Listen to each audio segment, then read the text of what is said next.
Another Tuesday, another reason why Bahasa Indonesia is such a beautiful language. Come learn Bahasa in under 2 minutes. This is Selasa untuk Bahasa with Manglis. Bahasa might have fewer words than English, but when it comes to romanticizing life in words, we are the expert.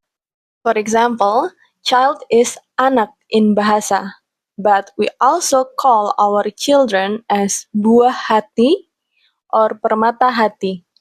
And what does that mean? So, buah hati literally means the fruit of your heart, of our heart. And permata hati is the jewels of our heart.